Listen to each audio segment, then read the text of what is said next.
Good evening. Thank you for joining us tonight for this digital community meeting for the North Padre and Mustang Island Area Development Plan. My name is Daniel McGinn, Director of the City of Corpus Christi Planning Department. Also with me tonight on the call is City Manager Peter Zanoni, Assistant City Manager Steve Vieira, Senior City Planner and Project Manager Karen Costanzo, and our consultant team from Friesen Nichols. We also have several of our ISAC members and council members, Greg Smith, joining us here tonight. This project is very important to the city and the island community, and your input is critical for creating this plan. In light of the current situation, I'd like to thank you for making time to join us on Skype tonight, since we can no longer offer our typical in-person community meeting. We felt it was important to still offer an option for the public to learn more about the project and provide feedback. I know everybody has a lot on their minds right now, but we thought this could be a way to break away for a little while and talk about the future of the island. We will get through this challenging time, and this work today is a first step in creating an even better island community. At this point, I'm going to turn it over to Councilmember Greg Smith. Thank you. Thank you, Dan. My name is Greg Smith, City Council District 4, your Island City Councilman. I want to thank everybody for joining in on this.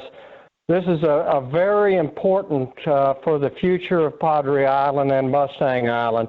It really sets the tone on where we're going to be as we, how we look forward in the 21st century. And it's your input that really makes a difference with it. And I want to thank the staff for jumping through hoops to bring this live. We're in the new abnormal now. We will get through this coronavirus crisis with it, and we've got 2 other meetings behind that. But you've got a great way to participate in that, and in the summer and fall there'll be another couple of meetings. But this is all about you. Put your input in there, because you will be shaping the future of Padre and Mustang Island. Thanks everybody for joining in. We're going to start this off with what is an area development plan. Area development plans are an initiative of the comprehensive plan. Area development plans go into more detail than the comprehensive plan. While the comprehensive plan looks at the city as a whole, area development plans focus on a specific area. They have been around for several years and in the process of being updated.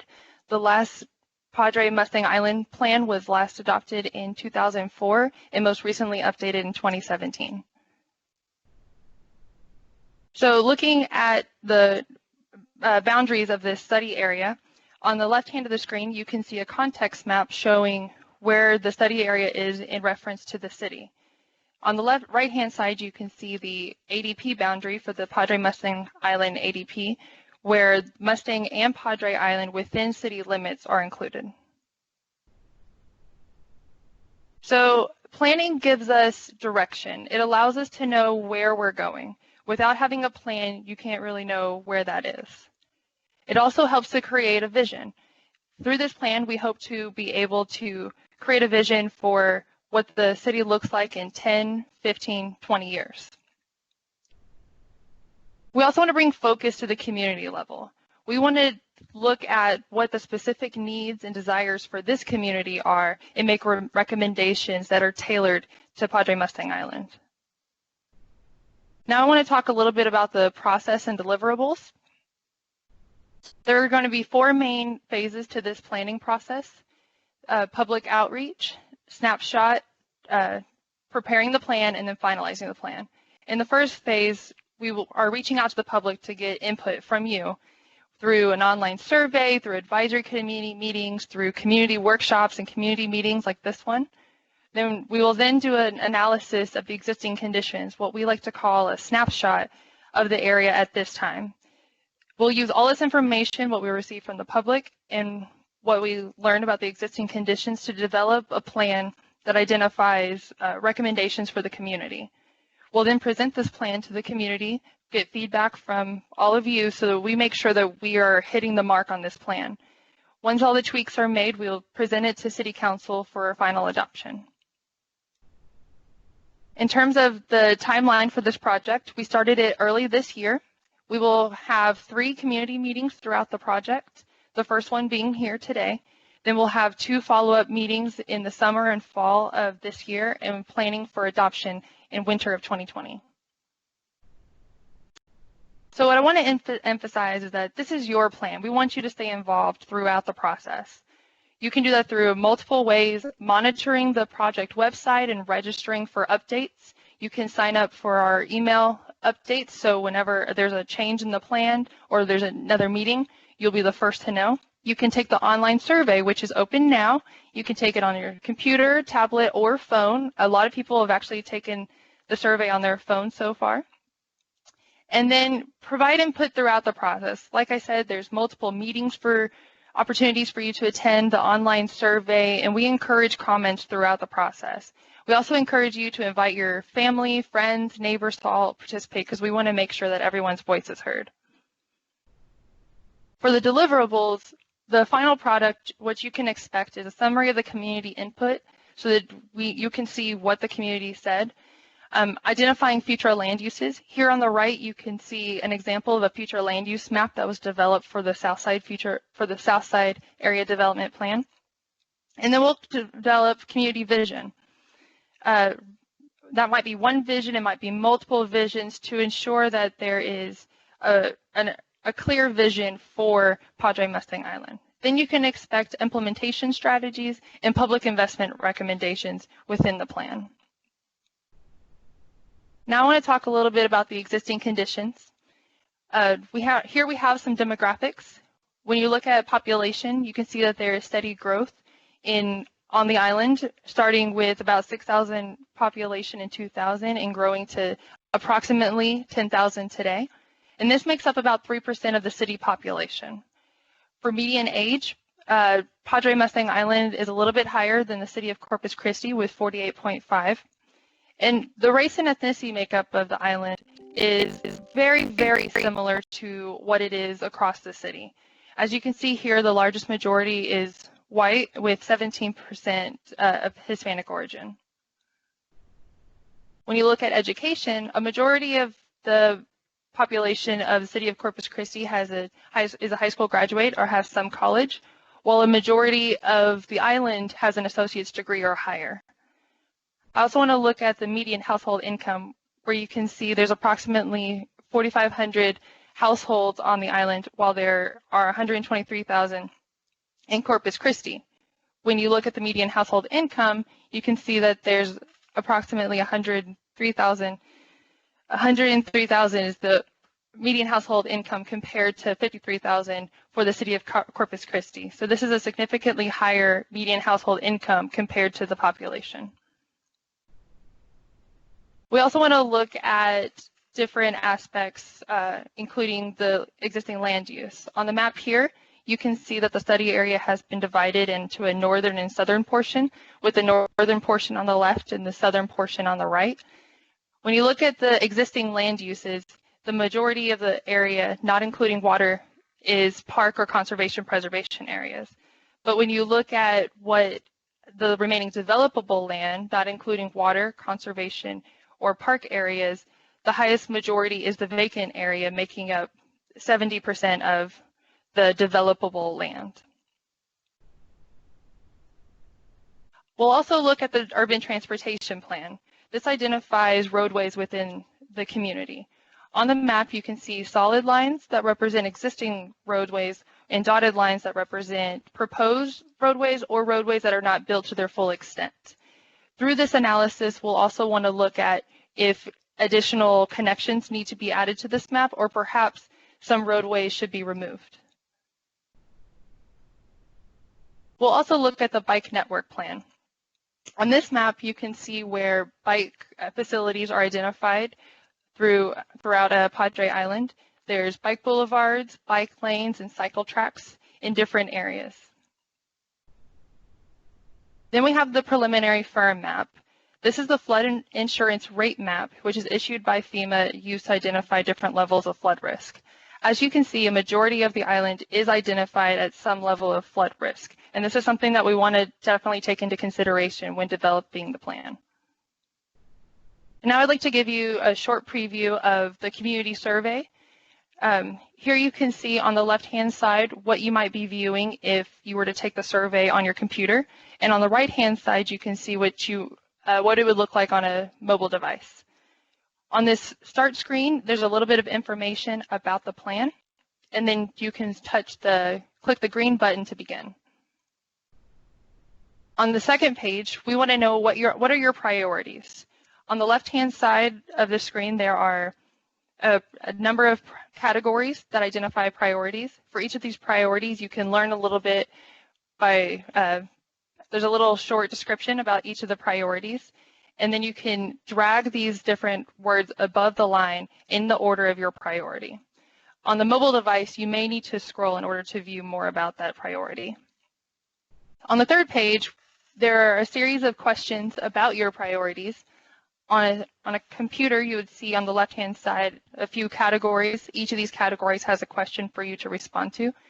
On a mobile device, you would click the arrow to the right or use the drop-down menu in order to select a new category. On the fourth slide, we have a mapping exercise, excuse me. And through this exercise, we want to know from you where there might be issues or opportunities on the island. On a computer screen, you can click one of the markers at the top of the screen and drag them onto the map to tell us where an issue or opportunity might be and a little bit more about it. On a mobile device, you would need to use the drop-down menu to choose a category and then drag the marker onto the map. And on the last page, we just want to wrap up and know more from you. We want to know, what is your vision for the island? And there are optional demographic questions included. And when you're done, you can click the final submit button for us to receive your responses. Now I'd like to talk about next steps. So following this meeting, we will continue collecting information from the online community survey, develop initial preliminary planning scenarios, and then we will meet again with the community in summer of 2020. We want to encourage you to take the online survey, tell your friends, tell your neighbors, anyone you see on the street to go to cctexas.com/island. There you can sign up for email updates and to take the online survey. I thank you all for your time and attention. Now we will take any questions. I will turn it over to Shad. Thank you, Alexis. The chat box has been opened. If you have any questions, please submit those at this time. We'll give you a few moments to type and enter your question. Again, we will be taking several questions. If we do not address your question tonight, please email it to planning@cctexas.com, and we will provide responses to those questions. Again, please enter your questions in the chat box on the left.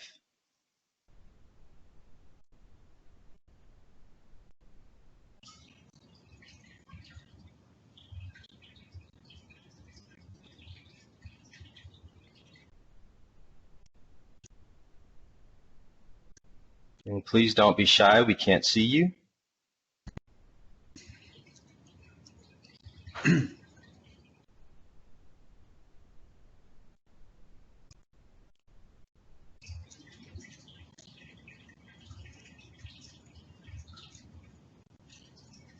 Again, the chat box icon is at the bottom left-hand side, and so please enter your questions there.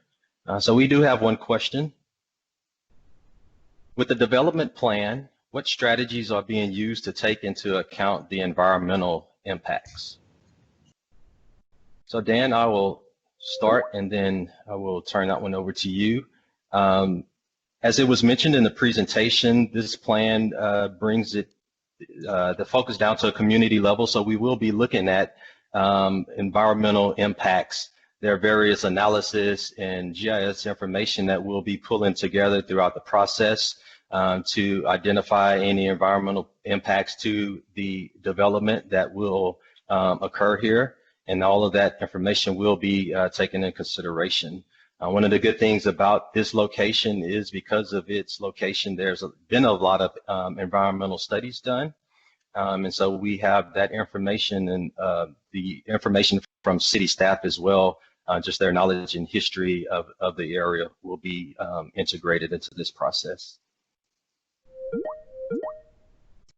Yeah, good response. I agree with everything Shad said about the plan. I know there's already been some discussion with the advisory committee and the ISAC about, different options for wetlands and how to mitigate some of that in development, and maybe there's areas where we could take advantage of creating some additional wetlands or different protections. Obviously, the dune permitting process is big for the community here and how we develop, Mustang Island and North Padre Island. So that will be something that will be considered and mentioned throughout the plan, but certainly the environmental impacts are huge with obviously the bay side and the Gulf side. So that will be a big part of this planning exercise. The next question is, how will implementation of the area plan be documented? Will funding sources be shown? And then the second part of that question is, how do we make sure that we can build small houses in our backyard for our parents? So to address the implementation question, this plan will document the implementation pretty much throughout the document. There's going to be various documentation and implementation. There's policy, strategies, the implementation, which will be into consideration the time frame as well. For those implementation items that have where we know that there's funding sources, those will be identified. And also through this process, the recommendations will be exploring what funding sources there may be out there. In terms of building houses, we call accessory dwelling units. So the land uses will be looked at in this planning process. If the vision of the community is to change regulations, then that would be actually a step that the plan would make a recommendation, but then the extra would be taken to actually be implemented. Mm-hmm. And yeah, I think the discussion about accessory dwelling units is also being discussed of an overall, maybe possibly a strategy where the Development Services Department is looking at some Unified Development Code amendments. So that's something that could be looked at citywide, but then also we could certainly look at different rules and regulations that would pertain just to the island as some type of overlay, which actually exists out there today. So there's certainly things that could be done on the island that may not work within the city. So we certainly think that will be something that we can talk about through this process. Okay. The next one is not really a question, but just want to acknowledge it. It says, I want to congratulate you all for this effort. That would be very helpful for the island. And so, yes, we appreciate everybody's input into this planning process. This is not the consultant's plan. This is not the city's plan. This is the community's plan that we're all playing a part in guiding its recommendations. So thanks to everyone for participating. The next question is, how do we slow the speeds down on the main roads? They are too fast and people drive even faster. Dan, I'll let you handle that because we don't necessarily touch on that in the planning process, but there are some implementation of roadways, natural ways that you can slow traffic. But Dan, I'll let you talk about the speed limit. Sure. I think the previous plan did address some different design mechanisms that could help. Looking at the cross section of maybe future Park Road 22, and working with TxDOT. There has been some, mobility plan that was done. We're going to look at that and maybe incorporate some of those recommendations, or hopefully maybe even come up with some new ones. But certainly, I think it has a lot to do about road design, and maybe there's some different things that we can incorporate on some of the other collector streets that I know are receiving a lot more traffic these days than previous years.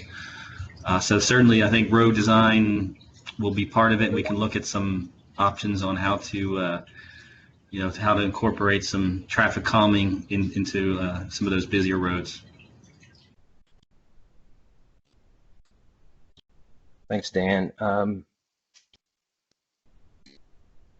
next question is regarding the vision for the island in the next 20 years. So at the first ISAC meeting, that was one of the things that we asked the members to think about and to describe to us their vision for the island for the next 20 years.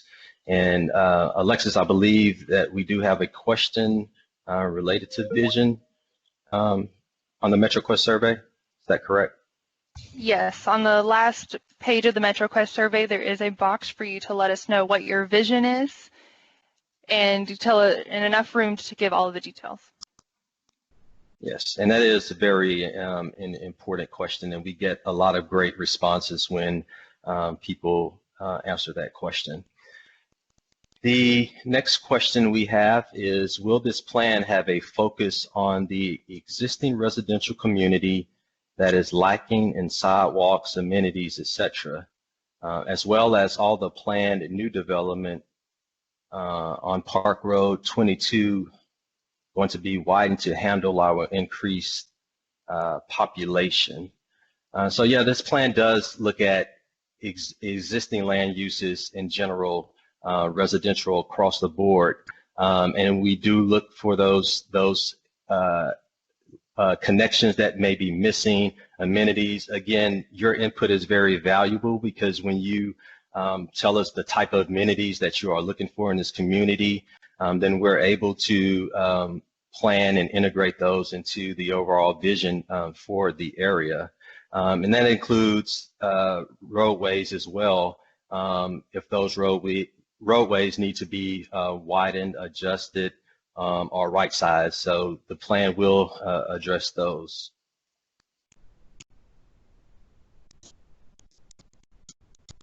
The next question is, will the plan address the island TERS funding?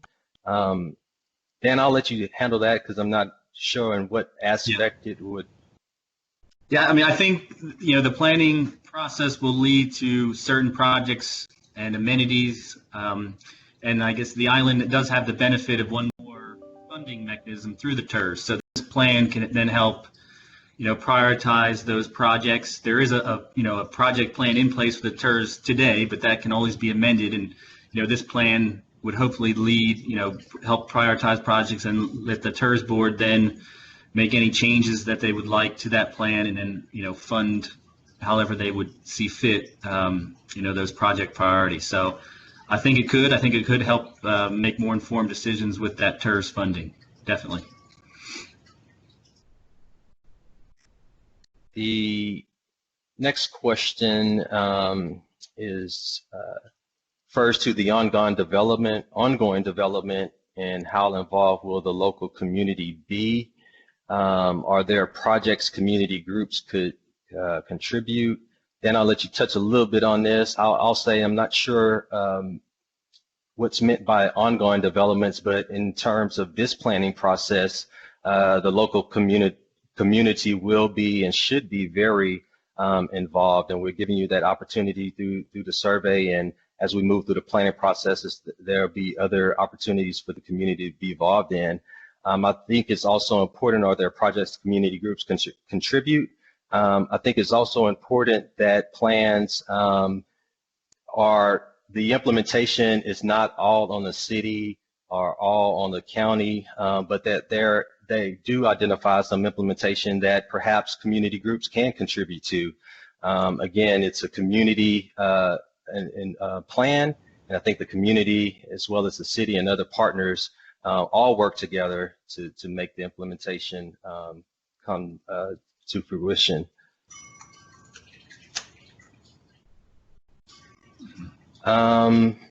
Please make sure that you don't add any roads for a few days per year that may have congestion.